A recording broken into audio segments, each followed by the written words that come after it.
Hey, everybody. Welcome to another episode of Trades Unfiltered, where I have the pleasure of interviewing someone who has become a very dear friend over the last couple of years. He is a roofer turned marketer, and we're going to be diving into that story and hopefully hearing some insights on digital marketing and sales stuff as well. So, Zach, thanks for coming on. What's going on, man?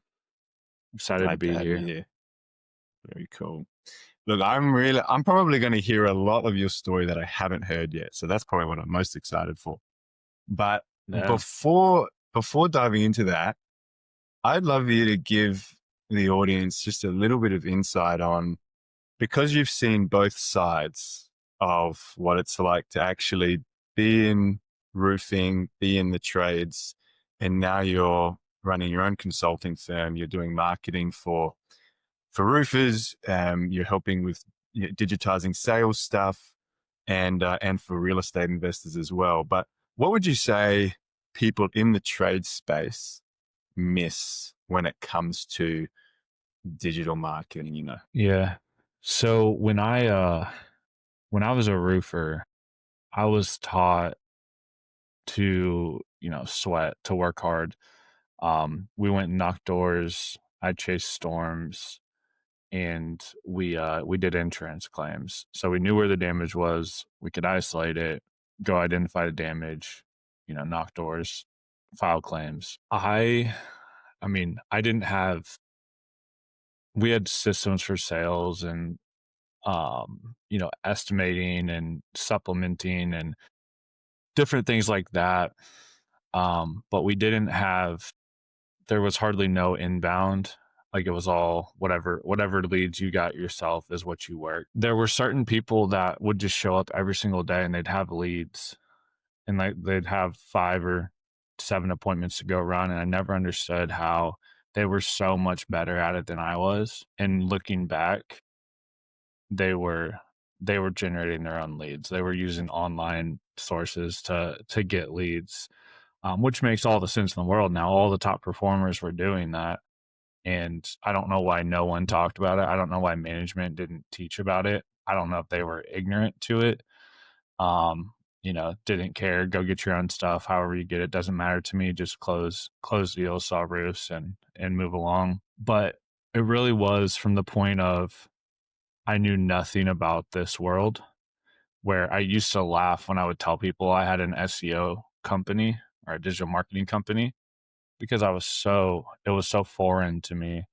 I remember when I went from selling to I owned my own roofing company in Cincinnati for a couple of years, on the tail end of my roofing journey as a salesman and owner. And I remember there was a kind guy. I don't remember his name. I remember his face, oddly enough, but he was trying to help me set up a GBP, a Google Business Profile.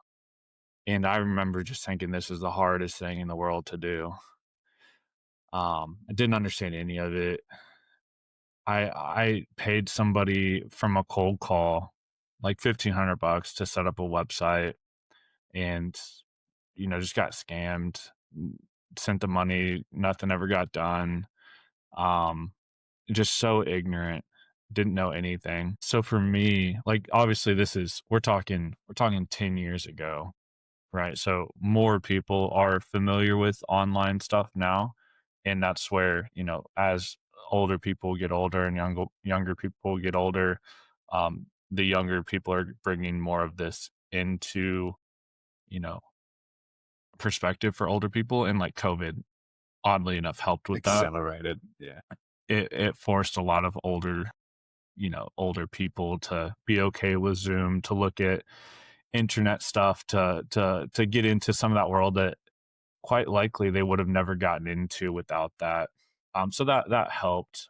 But if I was looking at that, I mean, I was ignorant. I didn't know anything about it. It was just, I'm just gonna do what I know and do it well and just outwork people.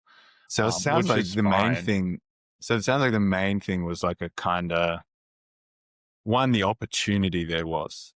So a lot of guys, putting in the sweat, going out to get the work versus what you've now learned. So obviously there's been a lot of steps in getting scammed. Then you've taken initiative to learn stuff yourself. But to actually create something where people are coming to you, and that doesn't mean you get rid of the outbound stuff, but it's all part of building a business that you own and are running. And so, that's interesting to me.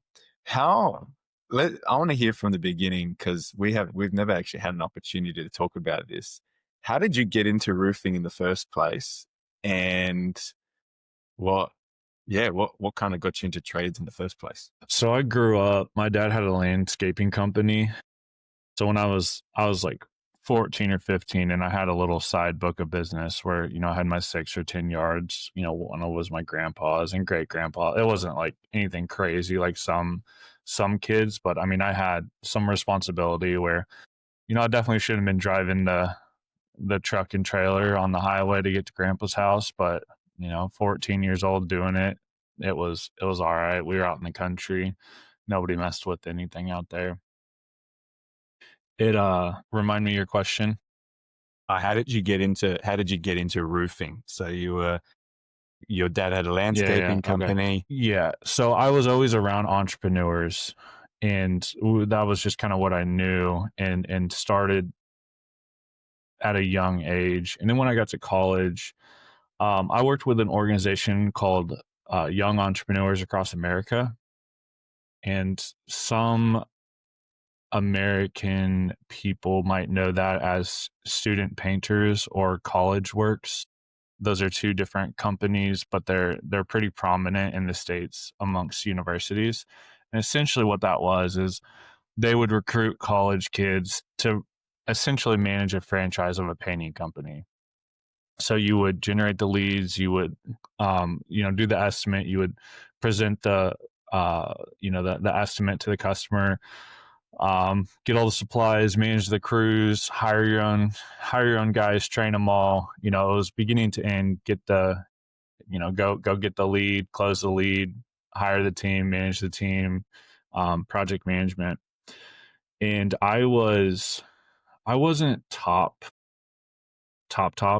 Like I was probably 15 in the 85th percentile. So I wasn't in the bottom, but I was top. I was like as close as you could be to be in the top tier without being top tier. And whatever the guy that was ahead of me saw in me, he saw something, and he asked me back to recruit for the position I did the year before. So then the next year I recruited people that were running the franchise, helped train them on what I had done the year before. And when I got done with all of that, I'd made, it was under $6,000. Like it was nothing. I remember looking at that and being like, I worked, because I would go home on weekends and, throw flyers. I'd have all my siblings putting a rock in a bag, in a Ziploc bag, and throw flyers into people's driveways, and just silly stuff. But that was my version of sending mailers at the time. It was just, I forget about that. That's wild. So I got to the end of that, and I really enjoyed to the recruiting part of it and the training part of it. And there was a guy at church, and he was curious about what I did, and I was telling him, and he's like, all right, cool. How much did you make? I was like, I don't know, like 5,700 or whatever it was. And he was like, okay, do you want to do what you did, except sell roofs and make real money? And I'm like, I mean, yeah, I'm interested. And I if I can trusted him make from real money, church. I I'll knew do him. it. Yeah, exactly. So he sent me to Cincinnati I got a buddy to come along with me, and we went to Cincinnati, chasing our first storm. And I was probably a sophomore, junior So in college at you're that point. studying at college. You're studying over all this time still? Oh. Yeah, business Yeah. management. So, yeah, I was a full time student at this time, so I'd go sell roofs in the summer. That first summer, I I don't I don't know what I made. It wasn't anything crazy, but it would have been 15 grand or something like that. And we're talking 15 grand over 12 weeks is a significant uptick from 6 grand over a year and a half of the student pay no Throwing stuff. weighted mailers into people's driveways. Yeah, throwing rocks at people's windows. Yeah, I'd uh, you know, You we've do what come you a get. long You way did. since then in the sophistication of marketing. That's right. Okay, Um, so that was so a friend from church. You go to Cincinnati, yeah, and so what were you? Were you hired by him? Were you just getting a commission? Like how did that work? yeah, yeah. So we were 1099 independent contractors, 100% commission. They'd give us a little bit of draw to live and to eat and stuff like that, but most of our money was coming after we finished the job, collected it from the insurance company. So it was very, commission heavy, backloaded, but the checks were good. And that led into I went back to school, went out the next summer and did it again, was more successful. Went back to school for one more semester, and then I looked in the mirror and I was like, what am I doing? I'm not learning anything in school. I'm going for business management. Like, I'm so bored. Not I to this day I can't place anything I learned from school. If I would have went corporate, I could have learned some stuff, but that's not what I knew. That's not what I grew up in. This I've never had a quote unquote real job. So I just haven't used any of that. And I remember looking in the mirror and it's like you're working like 3 months, making a ton of money, and then you go back to school and you're a server and you're making, 15, $20 an hour, whatever it was at the time. I was like, why am I going to continue to spend money on education when I'm pretty certain I'm going to sell roofs afterwards and I've already done it. I already know it. So I So you left made the school, call, went, pulled the trigger, left it. pulled the trigger. Yeah. And I went full time on it. And then I traveled for about 6 years selling roofs. So it was a good stint of my life. And this is all with that church, friend Yeah, of yours. yeah, yeah, Okay. And so, so you did mention, so that's 6 years. You did mention you started your own. So was that after the 6 years? That's the point at which you went into trying to have your own business. yeah. So there was a lot of, a lot of issues on my side. I was a kid that was hurt and broken and lost. I didn't know the Lord at the time and was, making a ton of poor decisions. And I was talking to that same buddy that came out with me initially, and we were like, why don't we just do it ourselves? Like, we know he was heavy on the production side, I was heavy on the sales side. We knew that best of both worlds. We did the math. The math is easy when you're selling roofs. If you cut out the 50% that the company was taking, I mean, the money was good. And we started our own thing, started hiring some sales guys, and we built it to a couple million within a couple years.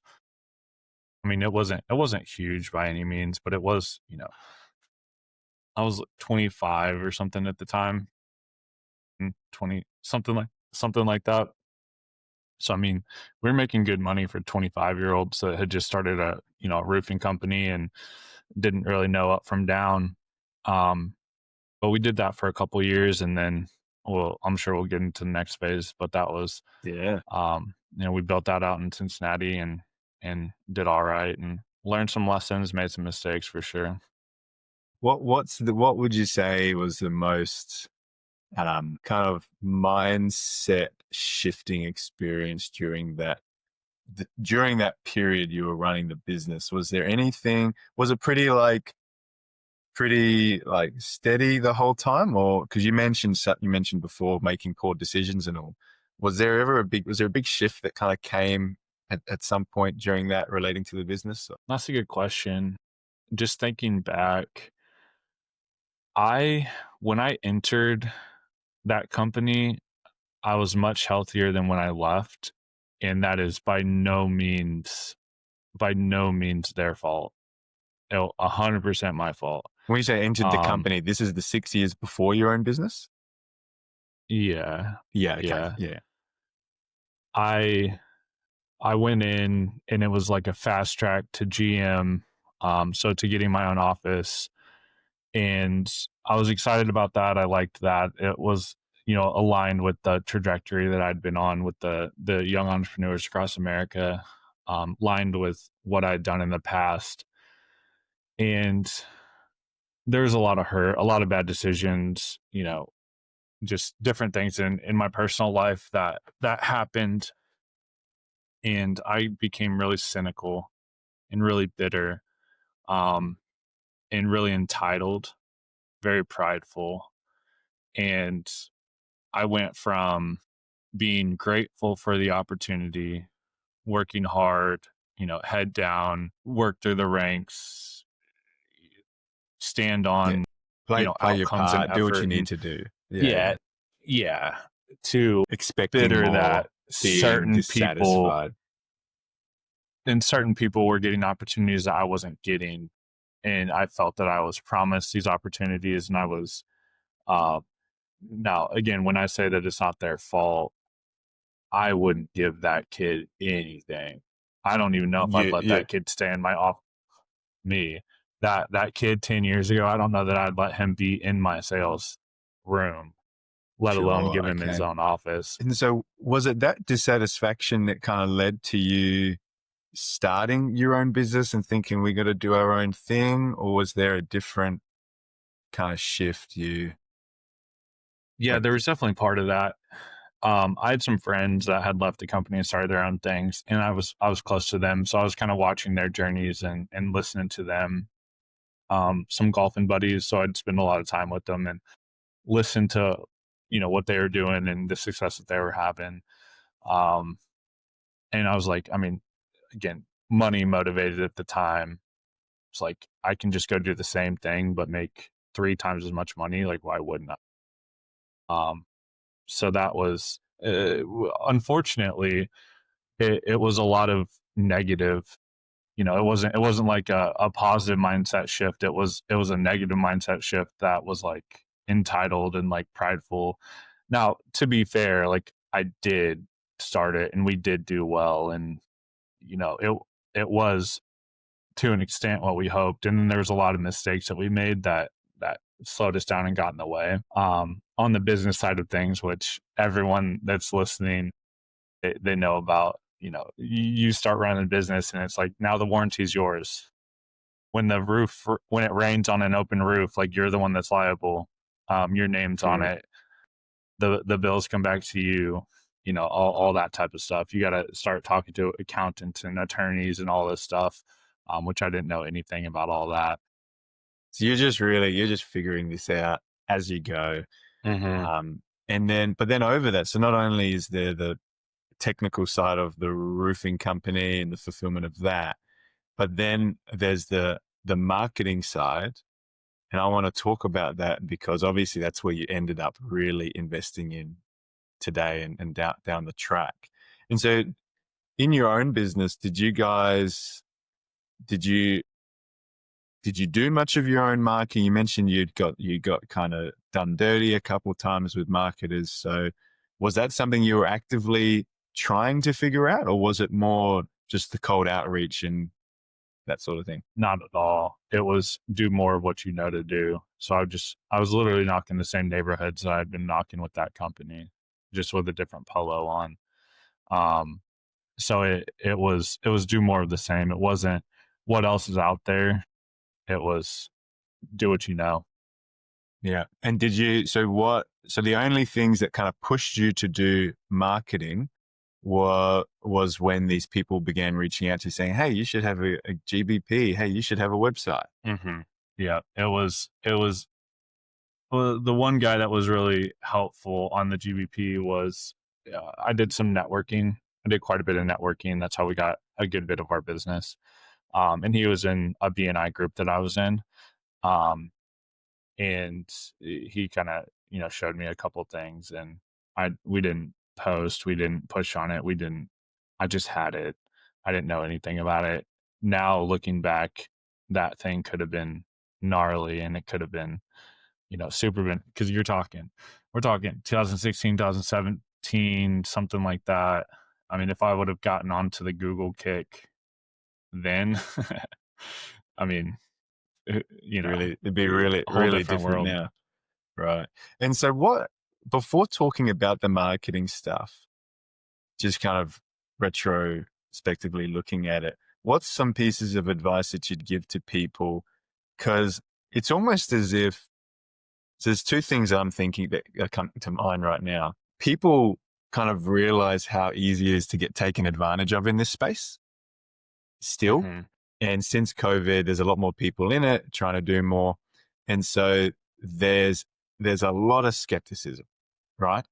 After you get burned, like you have, it can be, you tread a lot more carefully the next time. And so there's one side of how do you encourage people not to be burned?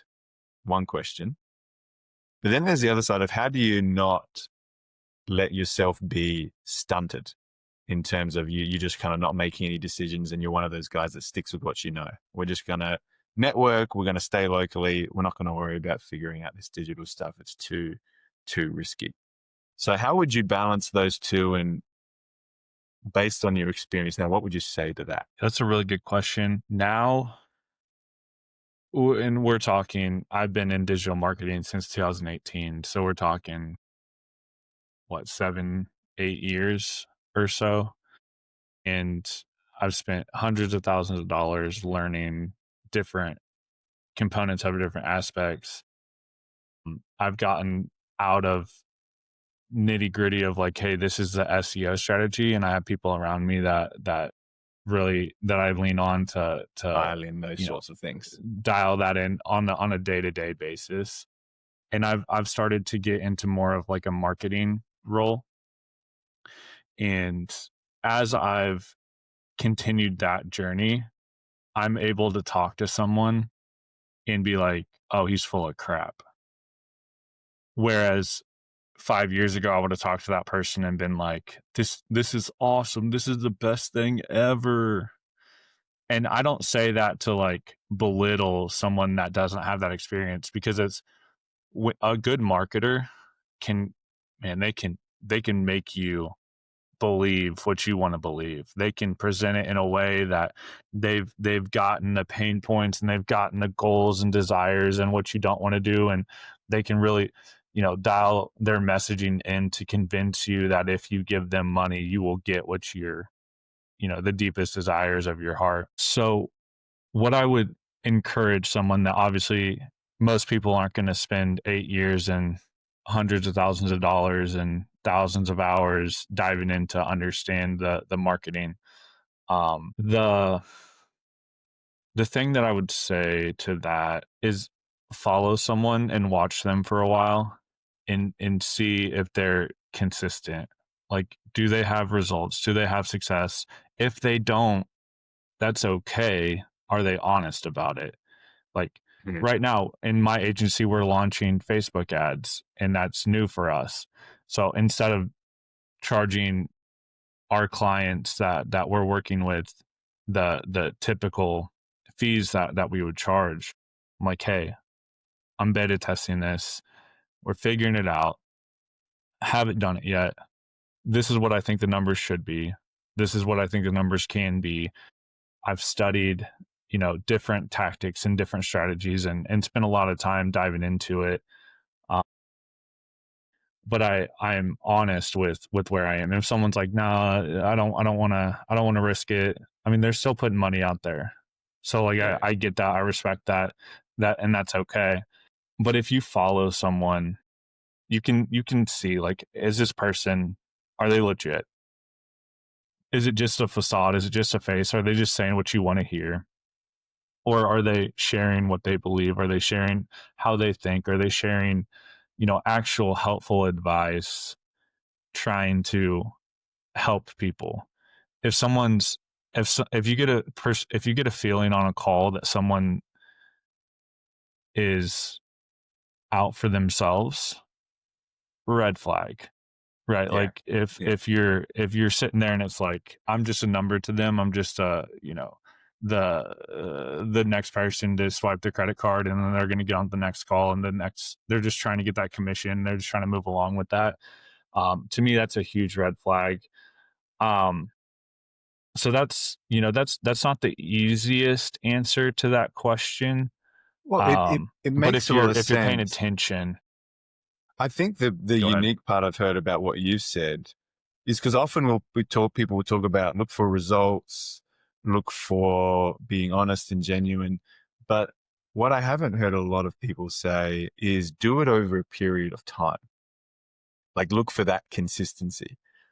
And I think maybe that is one of the foundational things to not get burned is just don't rush into those sorts of choices. Um, Right. be ready to spend the money, be ready to invest in your marketing. But if you know you are, when you haven't even decided that you're willing to spend the money, that's when you can become stunted because you are you're holding back and you end up in this limbo of never actually making making a decision. But if you've resolved Right. in your mind, I'm gonna get someone to do marketing, I'm gonna get someone to help me, then that's sort of settled and like, okay, now I'm just gonna pay attention to what is coming in front of me. And I mean, you and I have seen it a lot. People who do marketing, they come and go so quickly because they literally just started. They want to try and get something working quick, not really invest the time and the effort to know the nuances of a particular niche or industry. And then after 3 months, 6 months, a year, you just stop hearing from them. And now that can be a long time. And so obviously going back and looking at someone's history is something that you can kind of speed up that process. If they've, you scroll through their YouTube channel or their Facebook, you're kind of speeding up that process saying, hey, how long, like what has this person been doing for most of their journey? How long have they been doing this for? Scroll, scroll, scroll, scroll. And you kind of like squeeze that consistency into, a 10-minute review thing. Right. That's exactly right. And I was thinking about that as I was sharing as well, because it's not that you have to follow someone for 6 months before you can trust them. If they've been putting out content for a year and a half, 2 years, 5 years, whatever it is, like you can see that content and you can see that they're trying, that they're invested, that it's not like you said, so many people will see an offer, make money, and then dip. And it's like, well, that's fine depending on what it is, but it's probably not the best fit for someone that's trying to run a roofing business who wants, to build this business in a way that is going to take care of their family, take care of, you know, pass it on to their kids, like run it for 10 years, 20 years. Typically not going to want somebody that's going to dip in 6 months.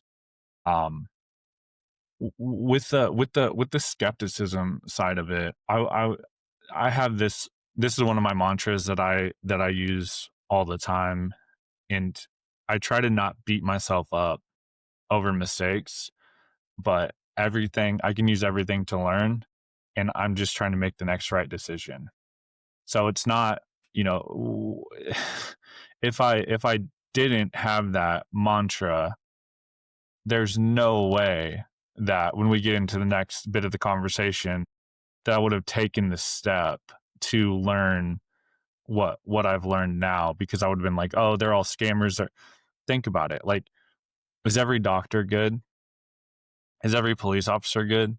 Is every teacher good? Is every, you know, plumber good? Is every roofer good? No, there are roofers that go out there and tear up roofs and they do shoddy work and they just move on. Like there are people in the HVAC space, there's people, you know, bad people, people that have Every poor there's always bad intentions. actors. Yeah. There's always bad actors. So it's like I'm not going to judge an entire industry off of an experience with one bad actor. I'm going to take that and I'm going to learn and be like, okay, now if you hit me with a cold call on my cell phone, I'm not going to answer it. By the nature of how things are now, it's like I get Sure. dozens of them a But day, that's separate right? to And I what don't. this other part you're talking about, where the other one's a limiting factor that actually keeps you from moving forward. The cold call thing is just you're making a choice of this is not worth my time right now.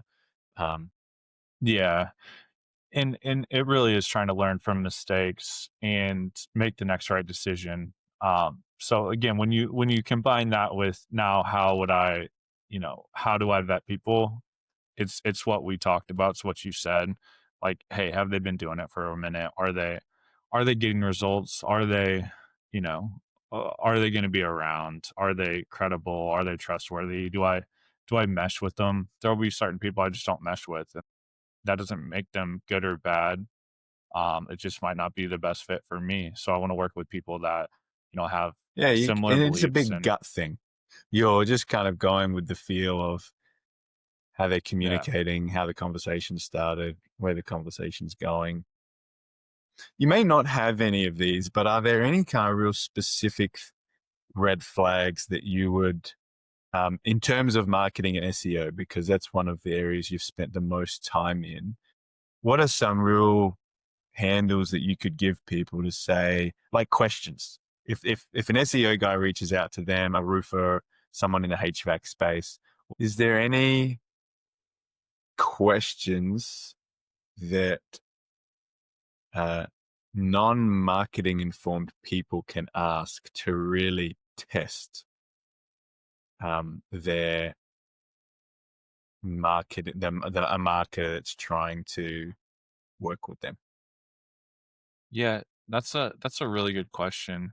The first thing that comes to my mind is how involved is that person or that person's team? So it doesn't necessarily have to be that person. Like right now with my company, I do most of the marketing and I do the vast majority of the initial like strategy calls and sales calls. Um Sure.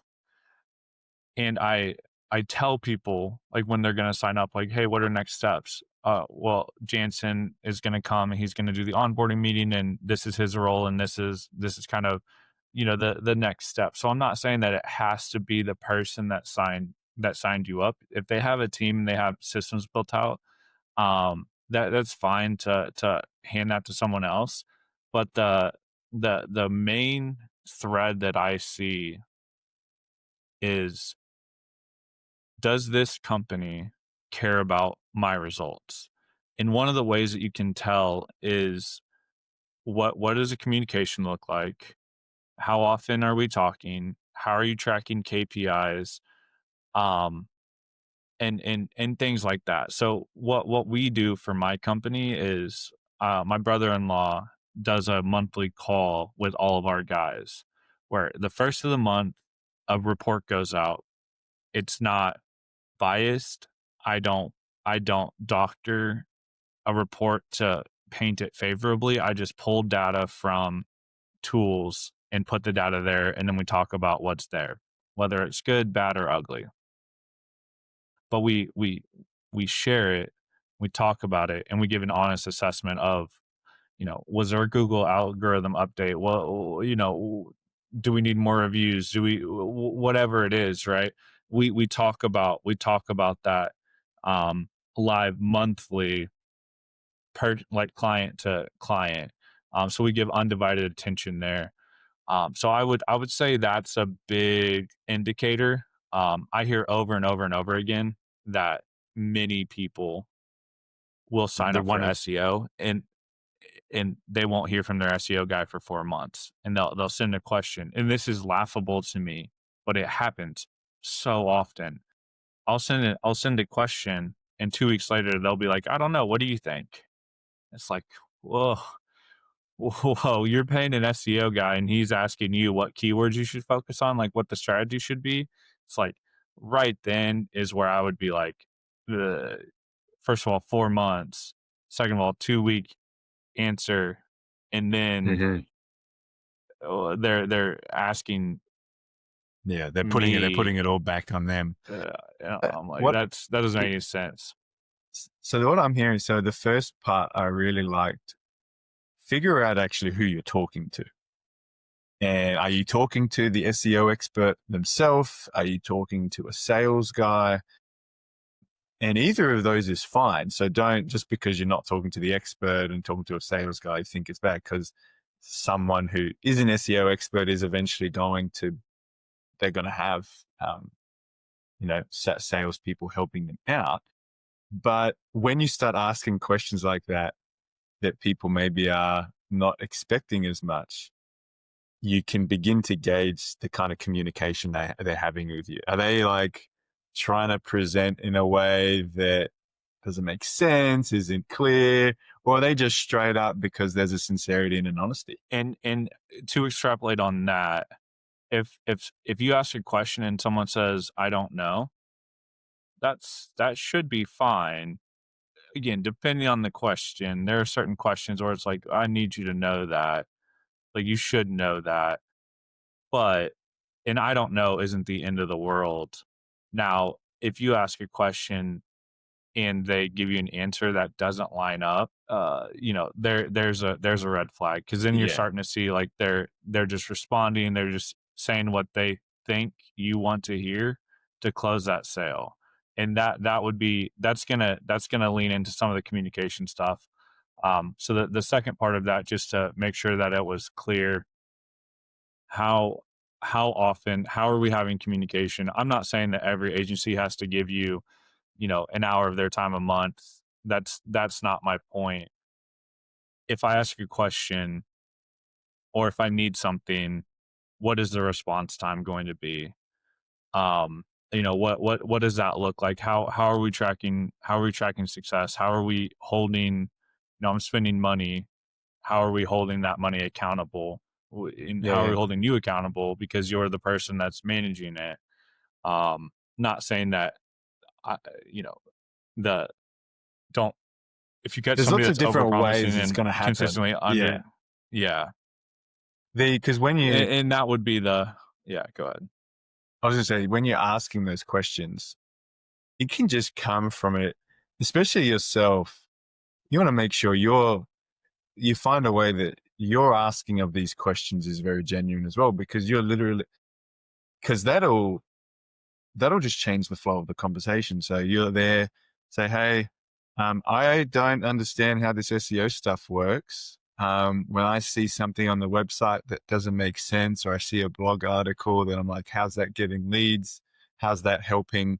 Um, like, who can I ask about that sort of thing? Because I'm willing to spend the money on this sort of thing, but I don't need to understand all the details. That's what you're there for. But I need to have some level of confidence. So not just, sometimes you want to ask about that sort of communication. Um, then actually experiencing it is different. So and that's probably where this comes in. You do just genuinely have to take risks sometimes, because, people can promise the world, and, it may not be the case. But both of those things, asking for what you really need, gauging the responses. But then at this point, if you have kind of dove deep into their consistency, so you've seen that they've been around for a lot, they've gotten a number of results for different people. Both of those two things, I think, are really going to give a roofer, a HVAC contractor, whoever it is, kind of like, all right, I'm more willing to take the risk here and see what we can do. Yeah. So yeah. So you went into marketing after the roofing. What was that? Seems like such a big shift. You mentioned, so you've obviously been on a faith journey throughout this time. I don't know at what point that really shifted for you as well. But what tripped the wire for you in terms of, I just got to go figure out this marketing for myself, and you actually ended up leaving the roofing company? Yeah. So I met Jesus at the back end of owning that roofing company, and uh, I started looking around. and this is not to point the finger at other people outside of me, because I'm not going to sit here and be like, I was tempted to, drink too much, sleep around, chase money. I had that pride built up where I was like, I own a company. This is mine. If you listen to me, I would brag about being a business owner, and there's just a lot of pride, a lot of stuff like that. So I looked around and I was like, I do not think this is where I'm supposed to be right now. I don't think it's the most important thing. I just, met God and didn't know anything about him or that journey or what that was going to look like. Um, but I had an opportunity to actually went from owning a roofing company to the next job I had was I was painting houses for someone. So I'd got back into painting with someone, a different person. Yeah, someone at this new church that I was going to, and she actually brought me on and blessed me and she paid me way way way way too much money just to be a painter. But we that opportunity presented itself, and then I had an opportunity to sell out of that company. So I sold out of that, started this, and it really was a year. It was a year of painting, which helped work out some of that pride. Because when you go Mhm. from You're not the business you're getting owner these, anymore. you're getting these, lots of zeros behind the checks, and you're just doing all this stuff.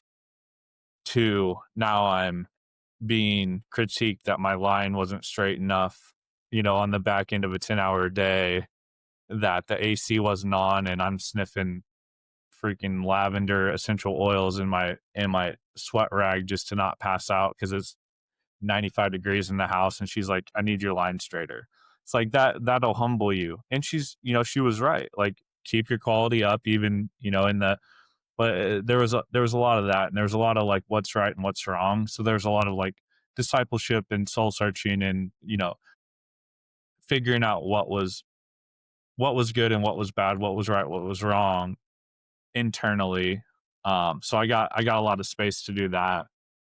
And on the back end of that year, I was starting to look for the next opportunity, and I saw an ad or something online that was essentially um, talking about digital real estate, and that idea clicked for me. I was like, I think this was 2018, something like that. My time dates and times and stuff are really hard for me. But I think it was 2018, and it was digital real estate, and I was like, okay, well, that makes sense. I understand how you monetize that. I understand the value that it brings to people, and Google is going to get bigger or Google is going to get smaller. Mhm. Well, I was fairly certain that Google was going to get bigger. Really, really hot take there. Um, yeah. So, And when you say digital real estate, you're referring to the GBPs, you're referring to the websites, the blogs, these sorts of mhm, pieces of real estate that you can get on Google because people understand real estate. They've got a piece of land, it's visible, it's accessible, it grows mhm. in value. And so that was the first. So was that the first time you saw digital marketing or SEO stuff positioned as that sort of investment? You're actually investing in digital real estate. Yeah. Yeah, that was the sticky idea that got me to commit my first, I think that one was 8 or 9,000, that program, to say, "Hey, let's figure this out. How do you do this? What's a backlink? How do you create a website?" All that fun stuff that we know and love. And so how is there, and maybe there is no connection, but in terms of that year being humbled, um, kind of, and then obviously going through this discipleship sort of stuff and meeting God at the same time, was there a connection to, because this sounds like a lot of things shifting for you at once, which is cool, but was there a connection there or was it just sort of coincidental that you're going through these more personal transitions, and then suddenly this business opportunity transition happens over here. Well, the connection was the lady that discipled me was in a BNI group with us, and it's I don't know if it'll be funny to your audience, but it's hilarious to me and her. I hated her. Like, I just did not like that woman. I was like, she was full of joy and she loved people. I was like, anyone that acts like that is fake. Because my dad was really present and active around people. Then you got home and it was like he was a different person. So that was the hurt kid Was inside some me, of the that hurt. anyone that's happy is a piece of crap at home. Hiding something. Which, yeah, clearly not the case. It can be the case, but it's not a rule. So she would sit with me for over about a year and a half. I went from hating her, loathing her, to she saw something and would invite me to lunch. And she did some life coaching stuff on the side, and she would help me like work through some of my stuff. And essentially those were venting sessions where I would just talk at her, and she would listen and she would love me, and those conversations couldn't have been fun for her. They had to be. And she's terrible your boss at this because time, I was right? terrible. She's your boss No, at this no, no, time. no, no. This is still running the roofing company. So this was gotcha. I'm sorry. This is a year and a half before that encounter with God. So over that span, I started softening up to her and being like, okay, she's not so bad. She's actually kind of nice. I actually really like her. She's actually really sweet. She, for whatever reason, loves me, and she's kind to me, and she helps me, and she gives, and she doesn't ask for anything in return. I'm like, okay, so I started to soften up to her, and then something happened. I can see that standing out just quickly with the space you're currently in. So if you've got this hustle culture, sweat, grind, take what I can, I'm the best, and then you've got this over here, I can see that being quite a contrast. Yeah. And that's probably why it was so loud to me. I wouldn't have placed it at the time, I'm sure.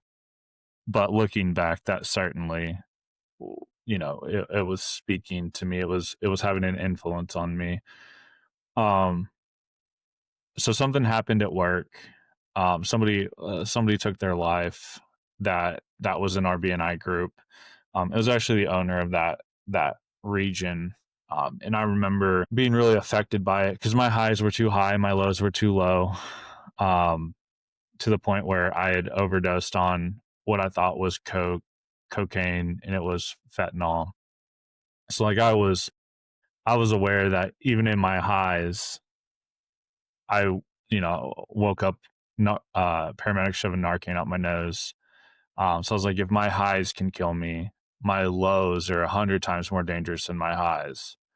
Because I was reckless and just stupid. And that all, again, this is a journey, right? This is the contrast there where you're seeing this woman who's got the joy, and it's actually a real kind of... Right. Yeah. Yeah. And so he took his life, and we sat at a coffee shop and cried for like 4.5 hours on a Friday. And she invited me to church on Sunday, and I did everything I could not to go. I mean, I drank a fifth of whiskey the night before just so I wouldn't wake up. And by the grace of God, I woke up, got out of bed, went, and I cried for the first time at that service.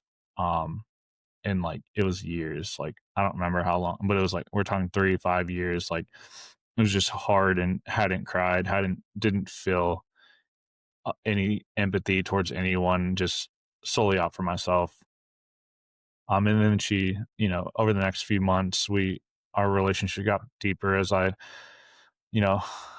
started coming around more and hanging out. And then that's where I met she's the Lord. becoming got that She should just opportunity. become like a spiritual mentor through this time. And Hmm. yeah, it's For interesting sure. because I think what would stand out to me for business owners watching, I mean, you were the business owner at the time, um, and you even said when you were the 6 years earlier where you're working for somebody, um, you were still had these making some of these bad decisions and all stuff going on. And so whether the people watching are Christian or not, or have that inclination, I think what needs to stand out is that there is so much more going on in people's lives than we actually realize. And that's why I asked you before if she was your boss. So she obviously became your boss with the painting. And so that makes more sense with how that opportunity came about. But even that is just kind of a launch board to say how much business owners can can actually have a positive impact on the people they're working for. And this is a recurring theme that I'm seeing come up in all of the podcasts from people that describe themselves as men of God and from people that have no interest in religion. There's a realization that if you're building a company, you got to be building the people that are um, that you're working with as well. And so it really is our responsibility, your responsibility to find the best way to do that.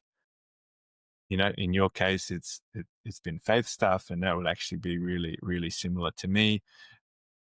I don't require that for people that I work with or want to build, but you know, that's something we need to be thinking about. How do you actually build the people? Because if you just start loading on stuff and are not considerate of, you know, everything you've just described, you're going into work every day and you're selling roofs and there's just this feeling about it.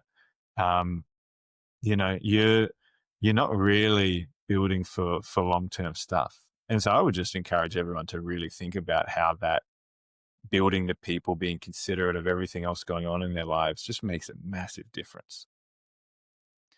And Um, it can be hard as a business owner, right? Because you have 1,000 things you're juggling. Especially if you know my team right now is pretty lean, and there's not a ton. I mean, we have 6 people right now, so there's a few, but there's not a ton. If I had my way, we'd be doing 3 or 4 times the revenue that we're doing, and I'd have another 2 or 3 people to take stuff off of my plate. So I say that to say I understand a business owner saying I wear a bunch of the hats and I excel at a bunch of the and you're hats. asking me to wear Um, another? Yeah, with the exactly. And person. now I have to care about people. I'm like, I'm trying to keep this business afloat so you can eat. Like that should be good enough. And and if that's where someone is, like, I can empathize with that and I can understand that. And if if we're growing and moving, working through a season, like that's fine. Like we have a journey as entrepreneurs, and not going to ridicule anyone for being in that season. That's use it for Sure. good, make the next right decision, learn from it, and as you grow and have more capacity, it's like you can You can begin to and prioritize those sorts of things. yeah, and as you do that, like the impact that you can have is just, I mean, you And just there's probably every time I'm something to do amazed with, by it. if there probably needs to be this fundamental resolution, like what are you resolved to do in the business? Because that'll come out in the way that you're communicating, the way that you're interacting with people, the way that they're feeling. And so even if there may not be the capacity to build them, to build them up, um, you know, if there's that, even in the work that you're currently doing, it's like, you really want your people to excel, then I feel like all those other pieces end up working themselves out. You'll think about opportunities, you'll size up what you have capacity for and what you don't.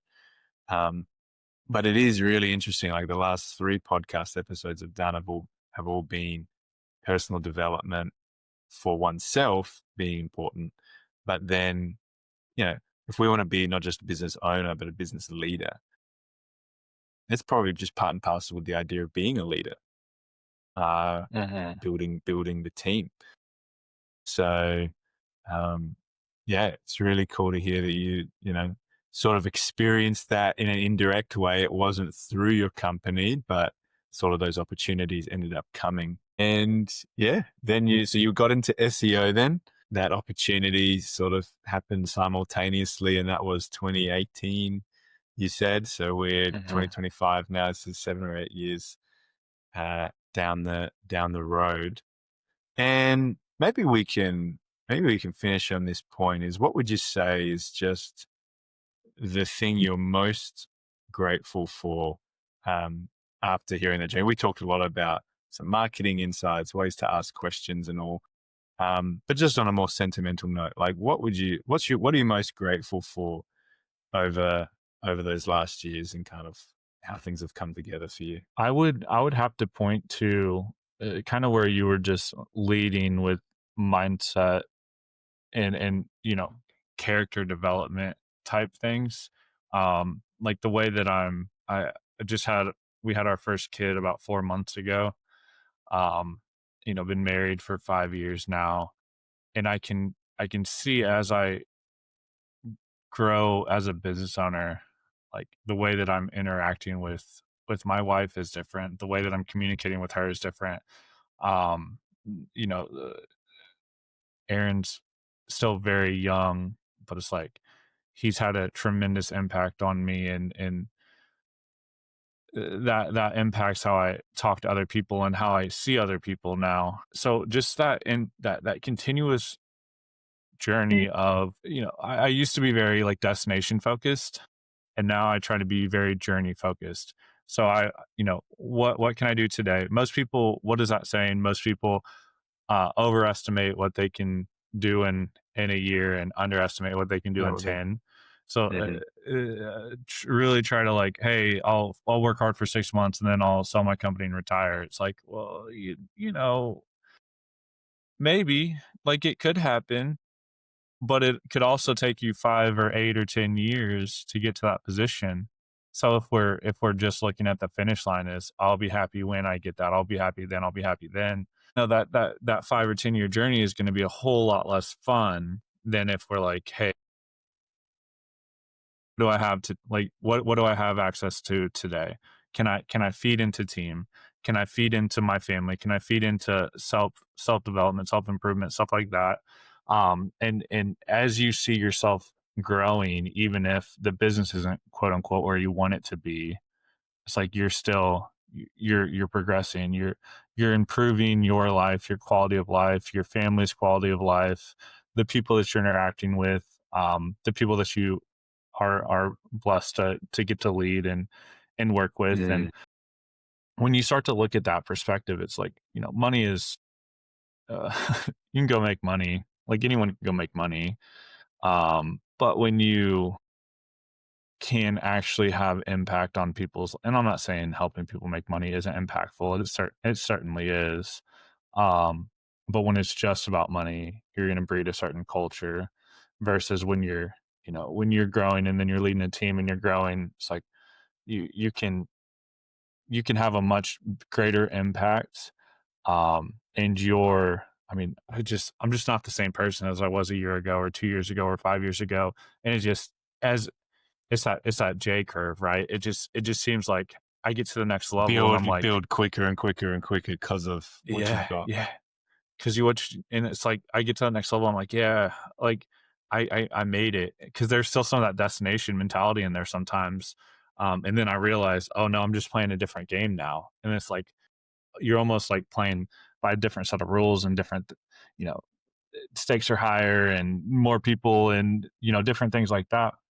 And then What once you figure out that, then you go to the next level and the game changes again. and so what are the core things then that have kept you grounded through that? Of course, you know, your faith would be one of them, but because what I was just hearing you say is it does sound like, you know, kind of connecting to what we were saying before.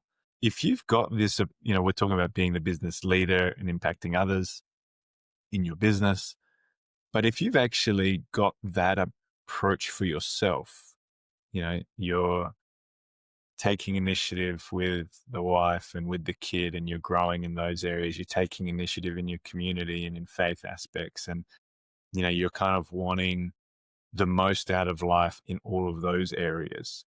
Then naturally I can see you wanting that for the other people in your business as well. And so again, it's kind of like this fundamental, like, what grounds you?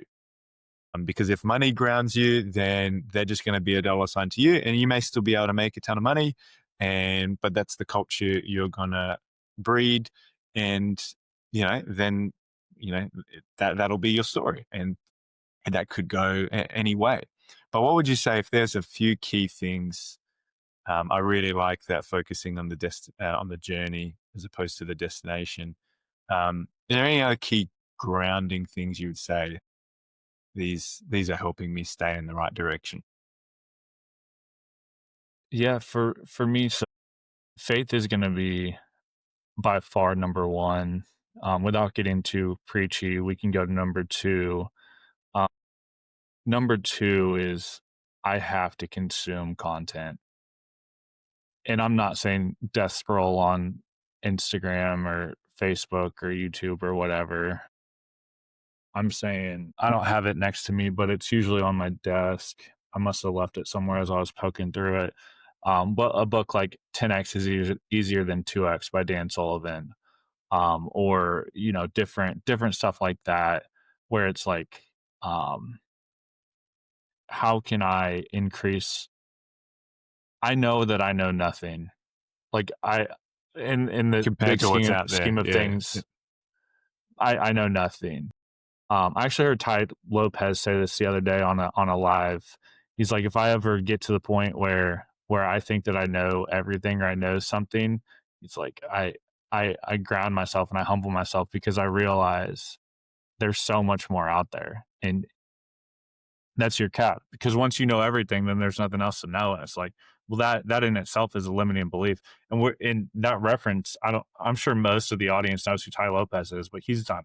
I mean, he's done hundreds of millions of dollars. Like he's one of the big digital marketers that blew up in the 2010s, and now he just comes around when he sees an opportunity, and he can see trends, and he has systems and teams and stuff dialed in, so he can move on stuff fast, and he does a pretty good job for what he does. But when I hear someone like that say that, I'm like, he's not playing the same game. Like it's night and day. Like, so when I get into my own world of like, look at what I've built, look at me, and I'm so inwardly focused, that tends to lead to negative outcomes. So then I try to read, and I try to expand what I know. I'm not saying go learn. Everyone needs to learn SEO and Facebook ads and backlinking and citations, and that's not what I'm talking about. I'm talking about like Dan Sullivan For type you, stuff, like for you, who, that's not what it how. is. Yeah, Yeah, yeah. yeah. Mm-hmm. Because be Consuming good at your trade and continue to get better at your trade. But that's not the content that I'm referencing. It is it sounds like very it's much again so. a personal development kind of track, but there's something important with the way you go about it. What you just said, which I don't know if many people would have just picked up on. Faith at the top, hallelujah, that's great. But very closely related to that is everything you just spoke about there was this tone and feel of humility, essentially. There's a humility that says there's more for me to know, and I'm doing the best I can right now, but I'm always open to more. And it's not just this watered down, you know, uh, feigned sense of humility. It's a real, you're putting yourself in the way of things to be able to learn, to learn we don't know what we don't know. And so you're putting yourself in the way to actually, to see those things. And I think that's a real great point for people to take away, Zach. Just to that point, this is one of the books I do have on my desk. This is a book about offense. I love this book. Obviously, if you're a Christian, I think you should read it. If you're not a Christian, I think you should read it.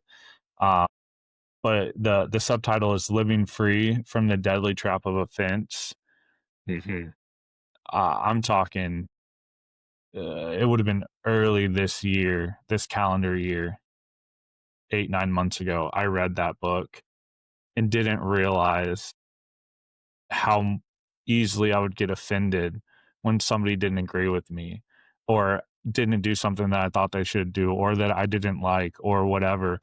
And it was very much a me centric problem. Mm-hmm. So even stuff like that. So that's, when I say that, it's not just like, hey, go, figure out how to conquer the business world. And that is part of the reading for sure.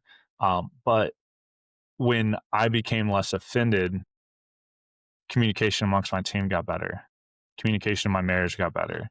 Communication with my clients got better. There was fear that was in there that was like, I wouldn't do things because I was scared that, well, what if somebody, you know, there would be little That's things like I wouldn't ask that. people for reviews because I'm like, what if they cancel? I'm like, they've been with you for 12 months and they're happy and they're making a ton of money. Why wouldn't they want to give you a review? And you ask for a Uh-huh. review and they're going to cancel? Like, clearly that's a me problem. So I'm like, I'm scared of something there, and it's self worth or something like that. So it's like as you can figure out more, so many times there's a little kid that is behind how we're acting, and it's like, if you can find that hurt and you can heal that hurt, then you can, Yeah. the I, quality of I, everything just exponentially increases. that's a perfect example because I think the last thing many people will be thinking on this call, and even me now, just after what you're saying, is that many would say, I don't get offended at things. I don't, that's not my problem. Yet the way you just described it in the different ways getting offended can show up, and it impacts team leadership, impacts marriage, family, and everything. I'm thinking, okay, yeah, there's more to that I realize. And that's again this question of we don't know what we don't know. And that's where the epiphanies come from. If you can have a revelation of, I didn't know I didn't even know this now, and now I know I don't know it, man, that was a big word salad. But if you re-listen Mm. to it, I think it did make sense. Um, so that's what that's If the you essence of the humility point for me that you're saying. if you can get through the Australian accent, uh, uh, you know, Oh yeah. Hey, you Americans, you love it. So I'm sorry, we Australians don't love Americans as much as you guys love Australians. But hey, that's the world we live in. Hey Zach, it has been so fun getting to know you more and hear your story, business, faith, marketing. We got to do this again sometime. And so yeah, thanks for joining us, guys, and I'll see you all next time.